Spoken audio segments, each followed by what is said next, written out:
Education as a whole meeting for Thursday, August 22nd, 2024. The makes open meeting is posted on the West Wall meeting room and accessible to members of the public. Do I have a motion to approve the agenda? I move that the Board of Education of District 15 approve the agenda as presented. A second? Second. All those in favor say aye. Aye.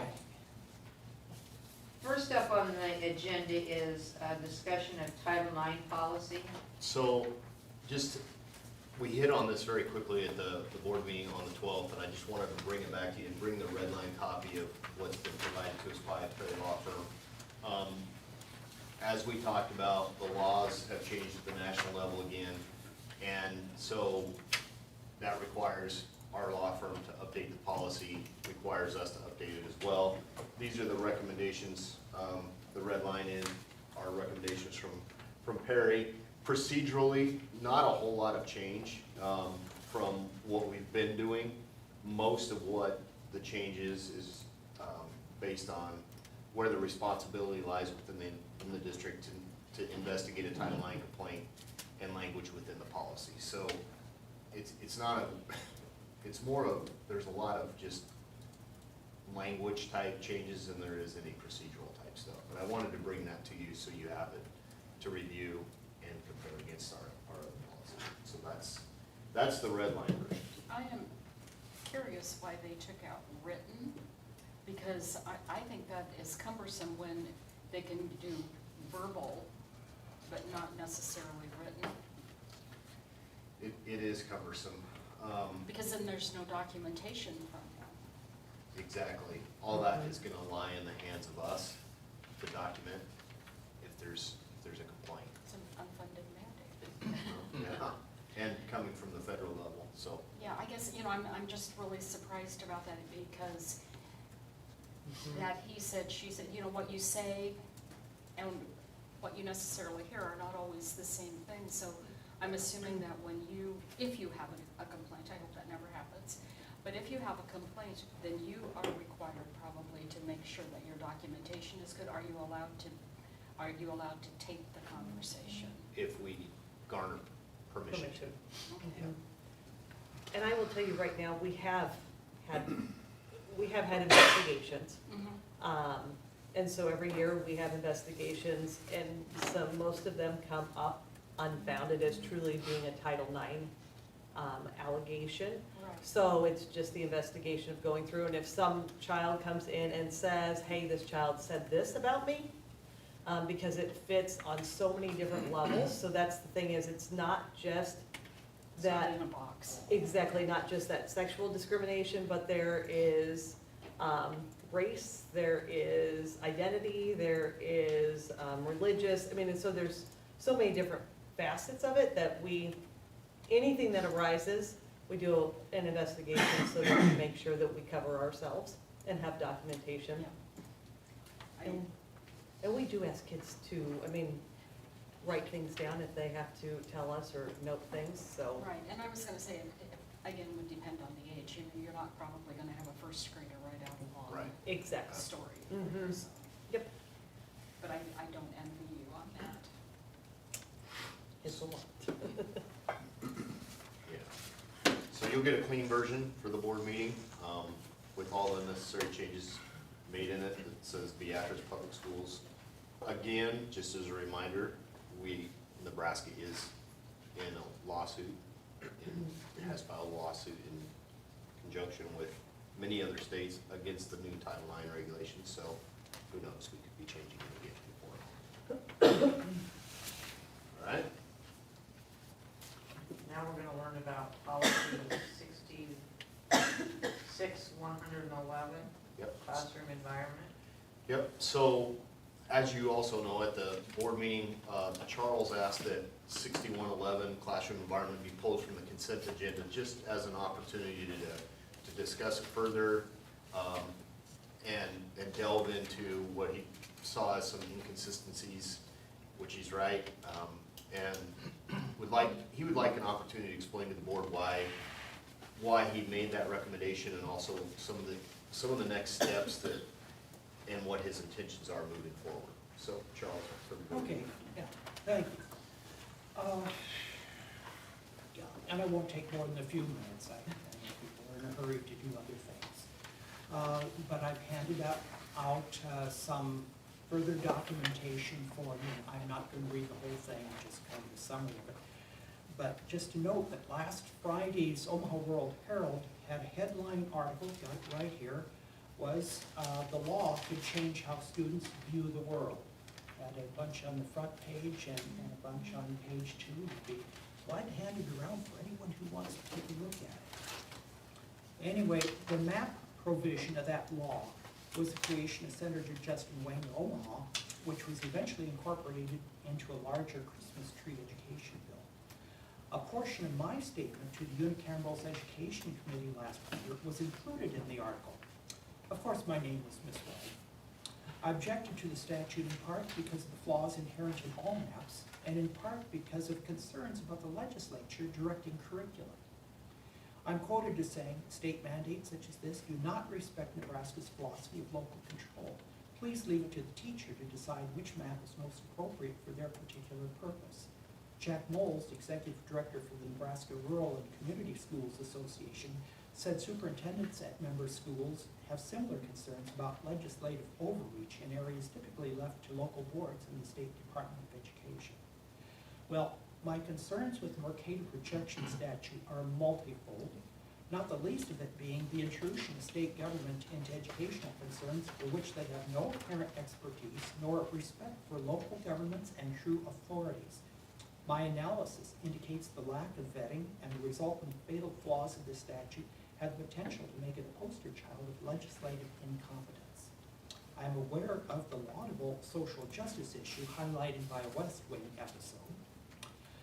The Mercator projection does exaggerate the sizes of regions near the poles, most obviously Greenland, while reducing equatorial regions, particularly Africa, to appear much smaller, and consequently may lend to claims of reinforcing colonialist attitudes. However, the reason the Mercator projection was created in the first place was for navigation. It's unique in representing rooms, that's R-H-U-M-B-S, as straight lines. Perhaps you've seen movies in which the navigator takes a compass and straight edge to draw routes on a map. These are called rooms, or lines of constant bearing, enabling sailing by the stars, maintaining the same angle to Polaris, the pole star. But moving past the bigger issue of how the unicameral inappropriately takes it upon themselves to impose their will on subsidiary levels of government, I have a detailed analysis of what I find to be flawed and probably unconstitutional about the Mercator projection statute. Appealing to attorneys and their consideration of a lawsuit seems to be a costly and difficult endeavor. The board, we as the board, is required to pass this particular policy, or risk being in violation of state statute and Rule 10 accreditation mandates. For myself, I really do not want to vote in favor of the policy and will do so only under duress. In order to make a statement by the board, I would hope that we would have just enough board members to pass it with a minimum number of votes. So on the next page, you'll see the bill as it appears, followed by the policy, proposed policy for us, the 6111, and the district requirements as put together by the Nebraska Department of Education. So I've got those points on the second page. While the intent of social justice may be noble, the proposed solution is flawed. This provision is overly vague, lacks definitions, is impossible to enforce, arbitrarily prohibits use of projections necessary to accurately display certain countries and oceans, arbitrarily prohibits use of projections necessary to prioritize mutually incompatible properties of maps for particular purposes, and instead prioritizes only one property, maintaining proportional areas at the expense of other properties essential for comprehensive education, thereby needlessly denying teachers their right to choose the most appropriate curriculum material and even the ability to teach certain topics. These fatal flaws make this provision unconstitutional. I leave the rest of it for your reading consideration before the regular meeting, and just, I want to think about, hey, how are we going to vote on this thing, ensuring that it passes, but, boy, in my preference, I really want to make a statement that this is wrong. But we voted to pass the policy at the last meeting, didn't we? We did, Or was it on the first reading it was, or second? It was pulled off. it was pulled It was- off. Oh, It okay. was first reading last time, and I pulled it before second. Yeah. Okay. Mhm. So I think the important thing to understand is, it is state statute. And I agree with all of Charles's points, it's state statute, so we don't wanna put ourselves in jeopardy of being in violation of the law, obviously. So we need to adopt it, so we do meet all Rule 10 accreditation mandates. But I do think it is somehow, it would be nice to make a statement about how legislation does impact things in the classroom that Yeah. negatively that it shouldn't, so. And I think your approach of finding a senator that would be willing to follow the research, understand the infringement on the curriculum piece of it is a good way to go. And if anyone has any suggestions, I'm open. All right. Well, quite honestly, I won't vote for something that goes against state statute. I think that sets a really bad precedent. You know, apparently they already think that we don't know what we're doing on this level, and that would probably just justify that position. I'm not in disagreement with what you're saying, but I think the approach has to be to find somebody to carry the legislation. And good luck doing that, because they're gonna be talking taxes all next session. You know, Yes, yes. It has to be somebody who has it as a concern as well. I mean, do you remember what the vote was on that? On this? On passing this? Oh, on passing this thing, it was like 6-1, 7-1. There was only one person, Albrecht, who opposed it. And that was in the committee? In the committee of education. Okay, well, did it get to the floor? Yeah. Yeah. Yes. It got to Obviously, the floor because it became state statute. Combined with another bill. It was part of one of those Christmas tree bills. Mhm. Right, so what was the vote on that? That Even I- though it was part of the That I Christmas don't tree. recall. It was, Okay. Because that will tell you Mhm. who might be receptive to carrying a piece of Right. legislation. Great. I The no believe- vote would be who you'd look Yeah. for. right, right. And it would be that Albrecht that I would be wanting to check on for the committee. As far as the overall bill, I'm sure this was just one small part in Right. which there was horse trading and say, hey, I'll Yeah. vote for you if you vote for me kind of thing. Yeah, but I would start with the no votes on Mhm. that overall bill Yep. and see if there's somebody in Mhm. that group. Right. And if they're on the That one education per- committee, That one person, basically. if they're on the education committee, that will be Mhm. a plus. Mhm. Thank you. Sounded nice. But I think it needs to be, I mean, I guess that's fine to have a legislator, but I think we need a practical demonstration, like, I used to teach this, and this is the map I used because I thought it best Mhm. showed this topic. Because of this, I can't use that. Okay, a sample would be. To me, I think that I would be more impacted if I knew in practical terms how this is gonna impact kids, Right. you know? And I- visualize it. Mhm. Right, Yeah. right, Yeah, yeah. the sample lesson might involve simulating a voyage of discovery and a project in which they're actually drawing out routes. Or tracking satellite movements. In other words, some of these projections, the satellite, if you drew it out, would be crazy. Now, But it's what not- can the teacher do that helps kids? How is it, Yeah. how does this bill impact practically what they can or cannot do? And how does that Well, hurt children? I have, as one example, at the end, I have several figures And one of them includes a map from Archaeology magazine, which I really love, and it uses Mercator projection. So if you had a lesson on archaeology and shared that out, you'd have to cover up that picture because it's Mercator. And that is, So according to the law, you can't use these Mercator. right, right, that's the, I agree that Mercator is not a good projection for most purposes. But there are much better solutions than the two that Peters and the Orthograph that they've come up with. Okay.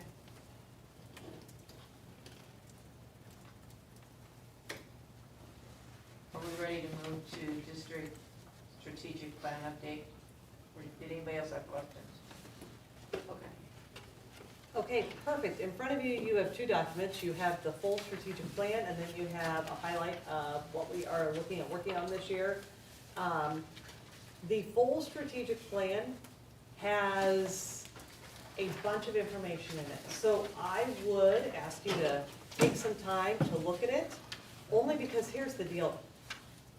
This has been amazing what we have accomplished in the last 2 years that we've had the strategic plan in place.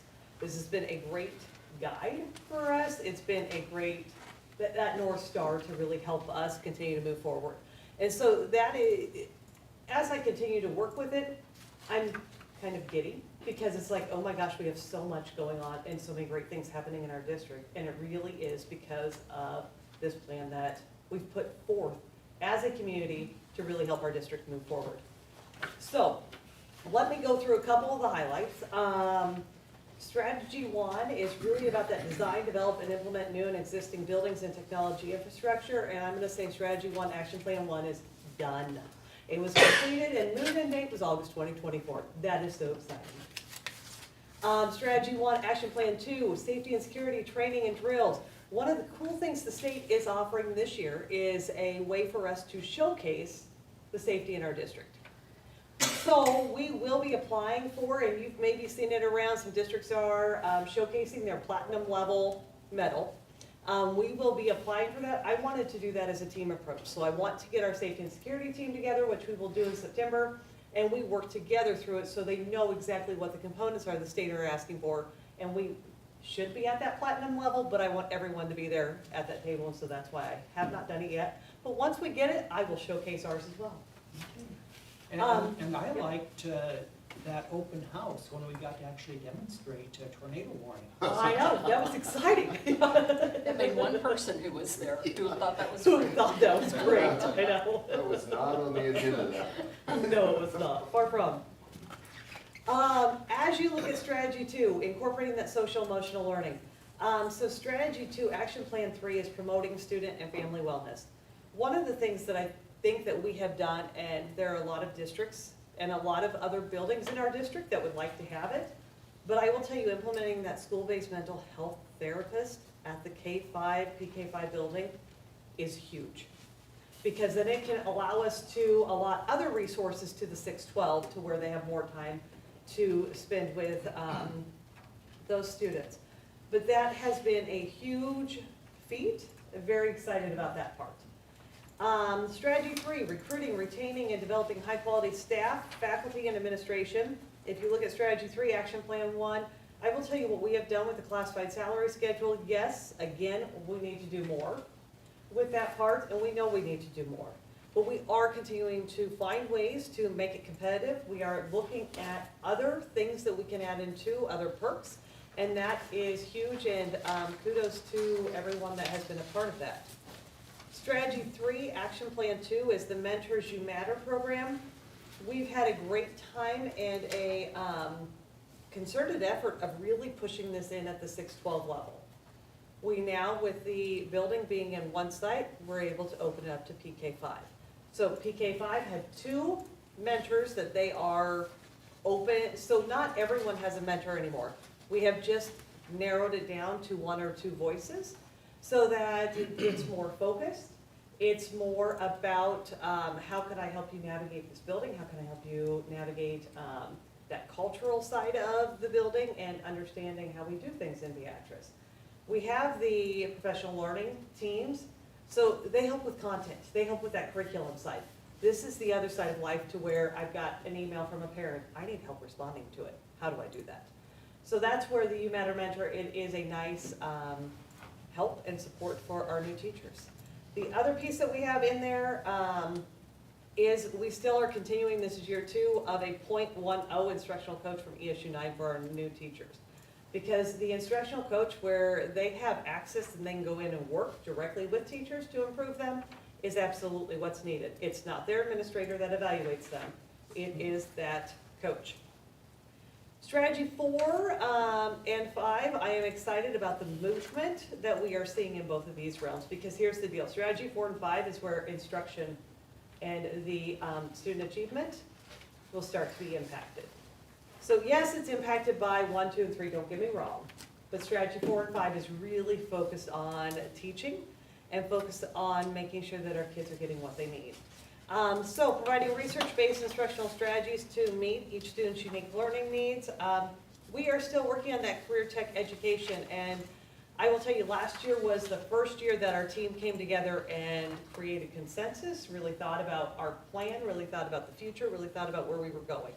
So, and I think with the Mr. Kendall on board, I'm very excited because he will continue to help push that forward. He's done a lot with that already, so that is going to be a place where he will be focusing. Action, or strategy 4, action plan 2, we have adjusted assessments, and we will talk more about that as we get the data. The assessments that we have moved to, so we've moved to IXL diagnostic assessment, and it's IXL, it doesn't stand for anything, but it really helps kids to see where they are, and it not only does it give 4 indicators, but it actually takes and breaks things down into more 6 or 8 and shows you where you are grade by grade by grade. Because, for example, I had my daughter in my office after school and said, hey, can we look these up? She's like, look, fractions, I need to work on it. I'm not where I need to be. I said, well, absolutely you are not, and that is something you need to work on. But she knew what grade, because it tells you it's a 400 or 600, and the 4 means 4th grade, the 6 means 6th grade. So it shows them right then and there. Plus, they can also continue in that system weekly, because then it updates their information as quickly as possible and gives teachers that progress monitoring that's been missing with other assessments. So we're very excited about that. I will share more later and can go into more results with that later on at a different meeting. And strategy 5, develop and implement district-wide systems. I talked about this with the PK-12 BPS handbook. It really is becoming consistent in what we are doing so that our kids understand from grade to grade how we operate. Because if I have to guess, that isn't going to help me in my educational setting. So we're really working on building systems for MTSS. It's the multi-tiered systems of support. So how are we layering on supports when kids need it most? So for example, with my daughter, I would say fractions would be an area where she needs some support. How are we layering on what we're doing in the classroom, but how are we also outside the classroom putting more supports on her so she can build that knowledge and close that gap? So I'm very excited. Our administrators, our teachers are really starting to think about how do we help all kids? How do we close gaps? How do we really pinpoint and focus on that particular skill where students need help? So we have some great, amazing things going on. Now I'm going to tell you, strategy 4 and 5, we may not see 10% of our students meeting benchmark or meeting proficiency on the state assessment in April. It may take us a little while to get to where we want to get. And so that's the thing is, as we look at implementing these pieces, these are huge. It may take us 3 to 5 years. Research shows that it takes time to see change. And so that's the thing is, we can't get frustrated at the end of the year when students are not where we want them to be. We just have to continue focusing on, okay, this is what we've said we were going to do. How are we going to continue? How do we tweak it to make it better? How do we remove this piece over here and that piece over here, but continuing to keep that guiding focus. So you talk about layering as kids need additional help in Yes. ways. So it would have to be a layering that's coordinated with what they're already getting, Absolutely. so Yep. that's Their tier challenging. one, their core instruction is, everyone needs that, but then what goes Yeah. on top of it? And if I know where they're struggling, then I can pinpoint exactly where I need to put the layer. Yep, Great. it takes a lot of work and a lot of teamwork, and teachers have to navigate these things together because I just cannot do the layering by myself as a classroom teacher. I need extra supports. So, yeah.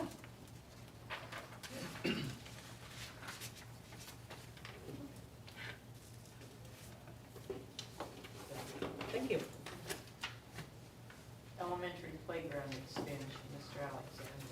So, we thought it might happen that when we got all of our playgrounds put together, we may need some more playground structure for kids to play on. And that is the case, especially at the K-5 and the preschool playground. Once all the grass grows and they have access to the sandbox, I was out there today with them and they just absolutely love it. So it's pretty cool. But at the other end, the K-5 end, once the grass grows, it will help alleviate some of the congestion so they can get out and play soccer and so forth. But right now, it's pretty tight. There's still going to be a need for some more playground structure at the west end. So I worked with the representative that did our playgrounds from Cunningham Recreation to find out which equipment we could repurpose from the old elementary schools that they could move and install. So we did pull that up this summer. The maintenance crew did pull up that equipment that can be moved. And our plan is that if we can hire them to install it, then, and do the surfacing underneath of it, then that would be an added bonus to what we've got out there right now. So I've asked her, the rep, to come up with a design and bring back a cost for us to see what that's going to be. Knowing that what the playground out there costs right now and an expansion should be within affordable means of our depreciation funds. So I think we were very fortunate, we got a lot of the money raised for the playgrounds to be put in the way they were. So we didn't have a whole lot of expense there, and now we can hopefully come back and add in that expansion. But the goal would be if she could get it designed, we would bring it to you in September. In September, we have a 3-day week, or excuse me, we have a 3-day weekend where if we got them in on a Thursday after school or a Thursday afternoon, they could possibly get that expansion built. We're just gonna have to move some sprinkler lines ahead of time to get them that access. So if it all falls into place and it looks affordable, we'll be bringing that to you in the September meeting to add on a little bit. So, and most of it will be equipment that we had at the other playgrounds we pulled up. Okay. Moving right along to the 2024-2025 budget review. Okay, so tonight was the night of paper that we put in front of you.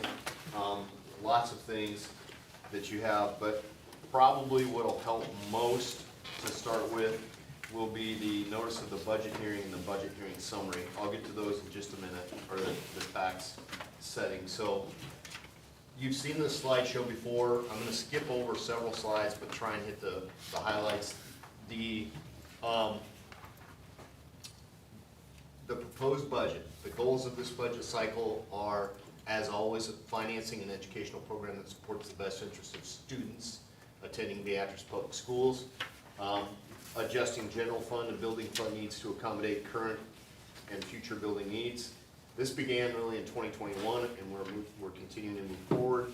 And then, as you all know, last year LB 243 created a new twist in everything for us, and so it's important we keep that revenue stream going.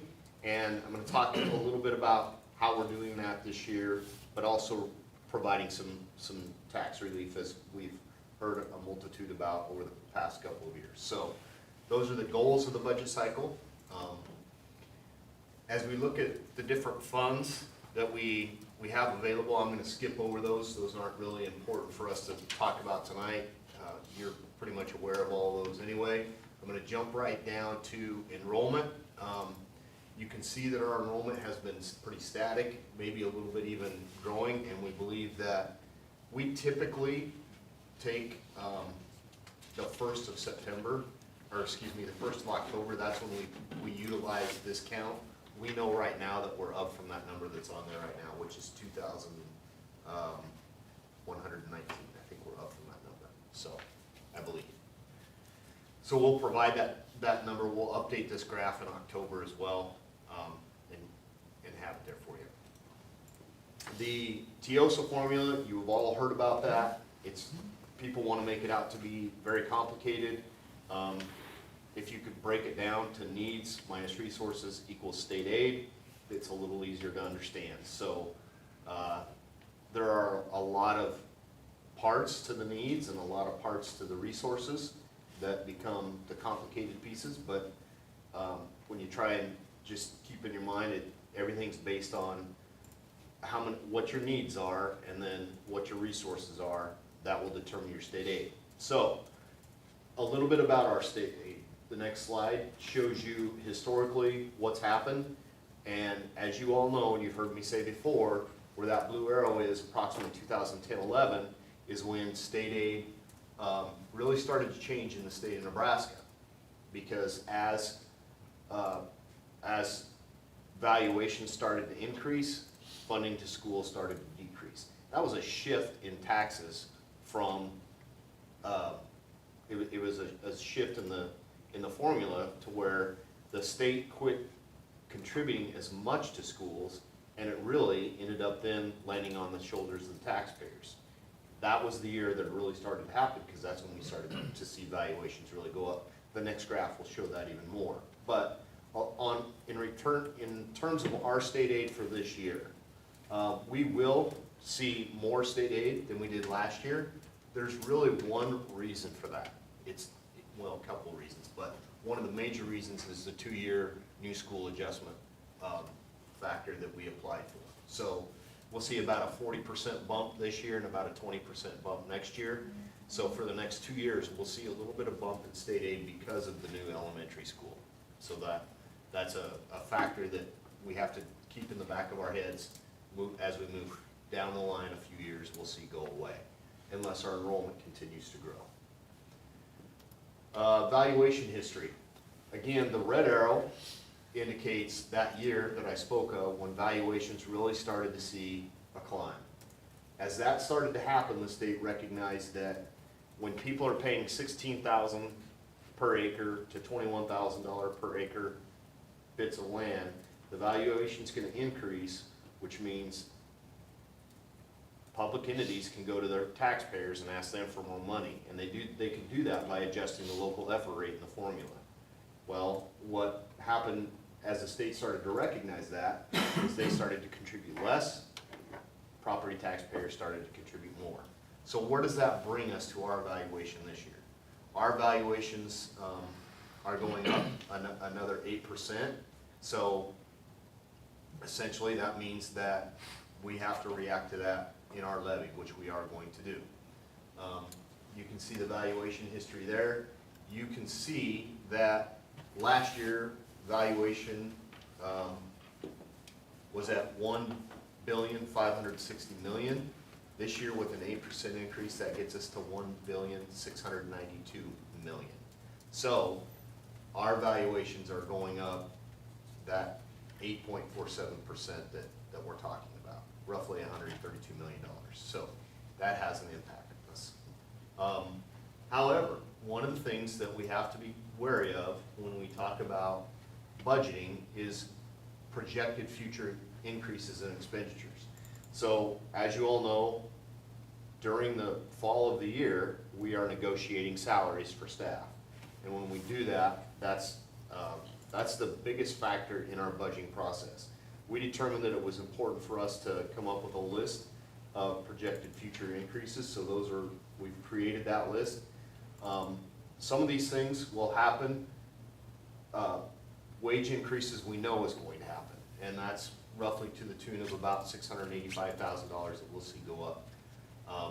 Some of these other things are dependent upon Whether or not we do them in the year that we want to, and how the cash flow is maintaining and how the revenue's coming in. So, we've created a list there to show that there are things that we have to continually pay for, just like everyone else. And they are things that we need. Textbook updates, district repairs, which could include anything from HVAC to fencing to parking lots. Sped transportation, that continues to be an increased cost. One of the things we're going to have to look at this fall is new field turf on the House of Orange field. It's been there now for 12, 13 years.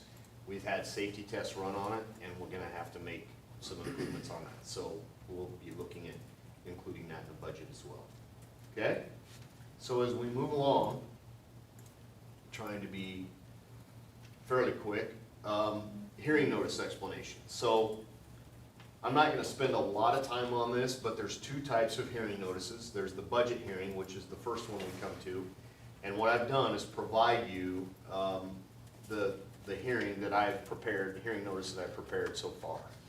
Basically, that hearing notice goes through each fund: general, depreciation, employee benefit, contingency, activities, school nutrition, bond, special building, quality, capital purpose undertaking, cooperative, and student fee funds.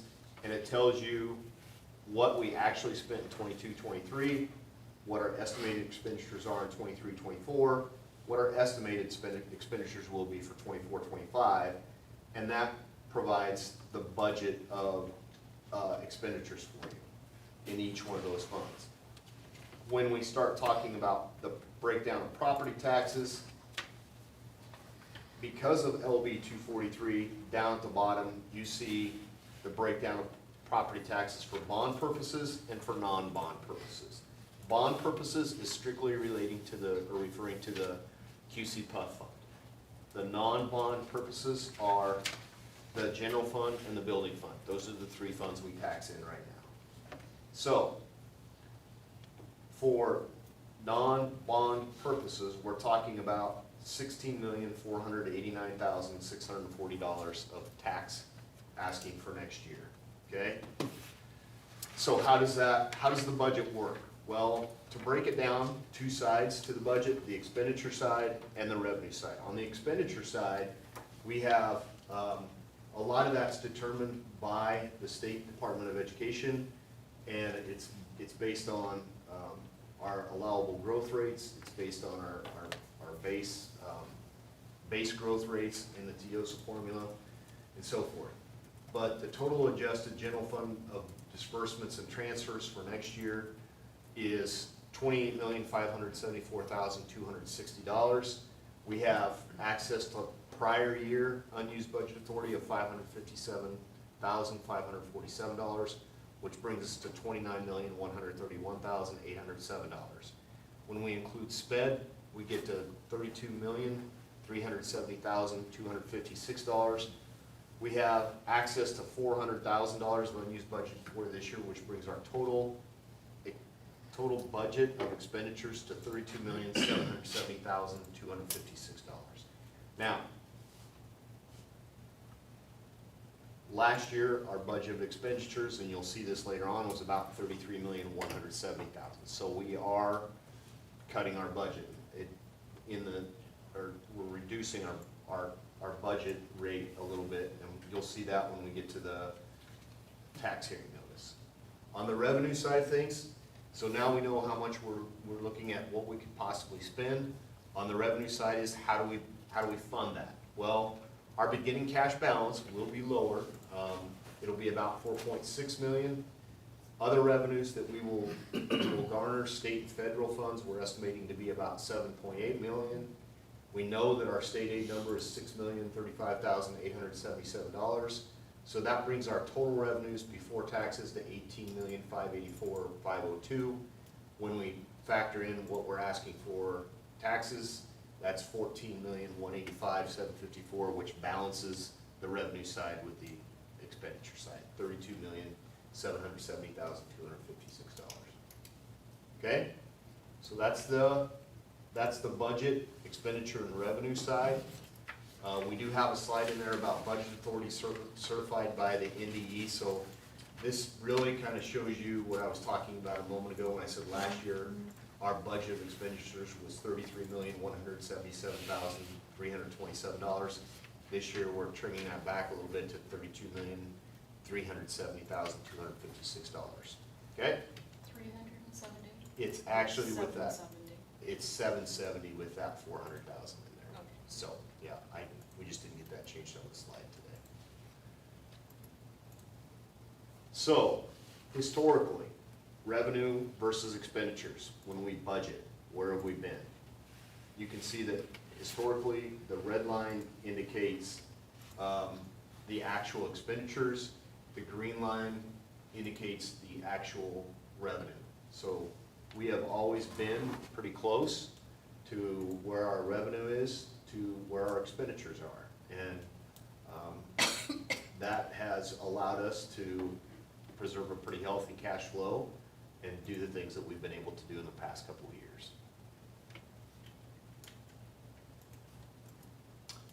When we look at, we can skip that slide, that's the same thing, just in the numerical.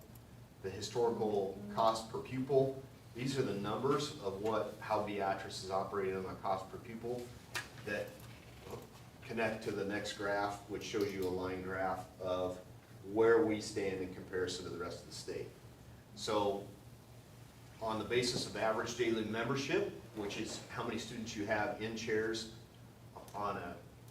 in membership on the day on an average, Beatrice is spending about $14,295, and the rest of the state about $16,213. So we have remained below the state average in cost per pupil. So that will take us to valuations and taxes. That's the budget side. When we start talking about the tax side, valuations. As we told you, valuations were certified August 20th. We received those, and we're up even more than I thought we would be, about $1 million more than what, in working with Patty at the county assessor's office, $1 million more than what we thought we'd be. So we ended up being $1,692,887,532. Okay? Key factor is the real growth, which I'll talk about in just a minute.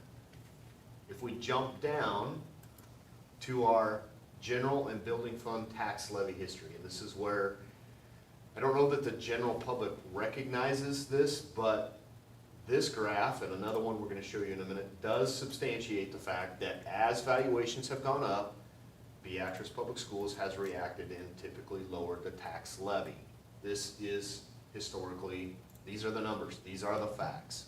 So sometimes people want to say we're not lowering it enough, but what they have to understand is we have expenses just like them. So we will add to this graph once you approve. Give me the go ahead. We'll add the next. We'll add 24, 25 in there, which in a minute I think you'll see will be a good number for everyone. Hopefully everyone likes it. So these numbers are just the numbers that apply to the graph we just saw. This is another way of looking at it. When you look at the green line, we see the total levy, which again, the total levy has gone down. So we can substantiate the fact that we have dropped the levy over the years. The blue line is the general fund levy. You can see that it's gone from, at one point, it was $1.32885 to last year's 88 cents. The building fund we have increased, and we've increased that because of the need to either A, reconstruct, or remodel, or do something with our elementary buildings. That's something we took care of, as you know. So we've had that up to 13.9 cents, which the cap on that is 14 cents.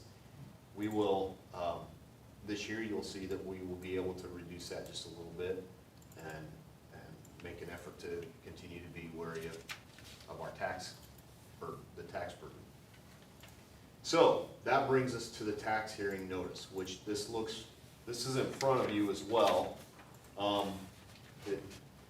We've got it up there with numbers on it for the general public to see if they come to the tax hearing. But you will see that Last year, our operating budget was $33,177,327. That generated $13,784,848 at an 88-cent levy. This is general fund. This year, we're reducing our operating budget by 1%, which is going to equate to a 4% change in tax rate, a 4% reduction in the tax rate. So we are going from an 88-cent levy to an 84-cent levy, is what I'm proposing to you. And that still brings us in enough money to cover some of those expenses that we talked about earlier. If we look down at the special building fund, we are reducing our operating budget 22%, from 5.1 million to 4 million, just over 4 million. And that reduces our levy from 13.9 cents to 12.7 cents. So we're able to drop that. That's a change in tax rate of about, it's a reduction of about 8%. The Quality Capital Purpose Undertaking Fund, this fund is out, again, it's a non-bonded fund, or excuse me, it's the only bonded fund that we have. So we are preparing to pay that off in 2026. If we could pay it off early, that would be great. But we can't tax more than 2.5 cents in it, so we are collecting 2.3 cents, which is about a 3% increase. That's just so we can continue to try and make the necessary money to pay that off, and the sooner the better. I did budget the entire amount that it would take to pay that off, roughly, so that does look like a 29% increase, but that's because if we can make the bullet payment that we have to make all at once in 2025, then we're prepared to do that. All in all, what all this means is when you look at the overall tax request,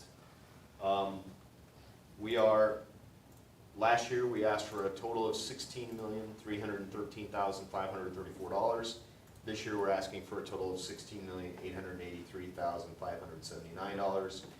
When you look at our overall tax rate, we're going from a $1.04 tax rate to 99 cents, 99.7 cents. So that's a reduction of a tax rate of 5% overall.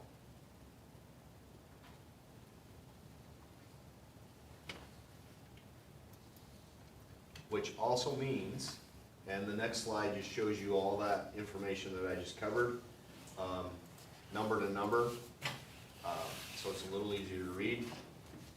I won't cover that with you right now, but what that all means is we will be able to stay under the 2% joint public hearing requirement, so we will not have to attend that pink postcard bill meeting this year, which is a little bit of good news.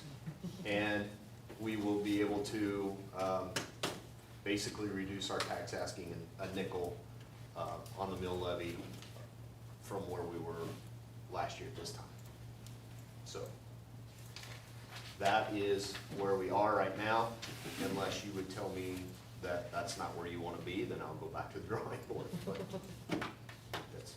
that's where we are. I think it's great news. That's great. Mhm. And what's the change in state aid? There's when you build a new structure, they give you what's called a 2-year new school adjustment factor in the TIOSA formula. So We get the benefit of the first year on that. about 40%, yep.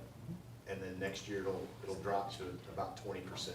So that does help, That's a boost. yeah. Mhm. We just have to apply for that. We had to apply for it a year ago in advance of having the construction done and knowing the kids were gonna be able to get in this fall. And then we'll have to apply for it again this coming spring to make sure it's ready for next year, so. I appreciate all your hard Yeah, work on it. thank you. Thank you. Yes, thank you.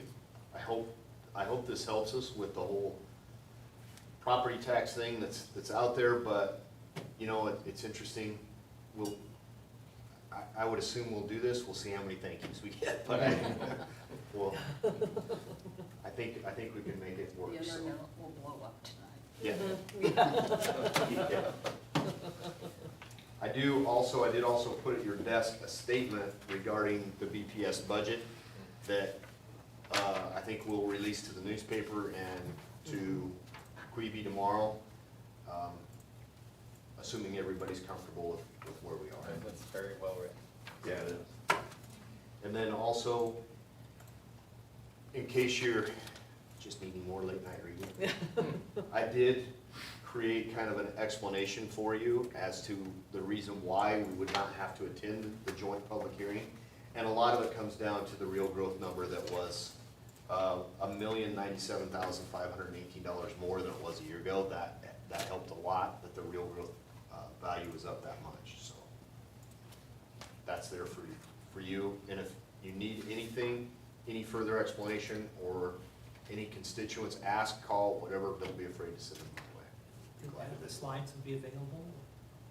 Yes, slides are available too, yep. Our plan from this point forward then would be, just judging kind of by everybody's reaction, everybody sounds comfortable. Since we don't have to go to the joint public hearing, which is scheduled for September 19th, we can actually approve our budget and tax hearing at the regular September meeting. It would be hearings before the meeting, so I think we'll go ahead and plan that direction. I'll confirm that to make sure that's where we're at, but I will not be submitting the information to the county clerk and letting her know that our intentions are not to attend this year. And we can move forward. Since there's no public here, I'm guessing we won't have public comments. Do I have a motion to adjourn? I move that the Board of Education of District 15 adjourn. Second. Second. All those in favor say aye. Aye. The meeting is adjourned. So what will the headline?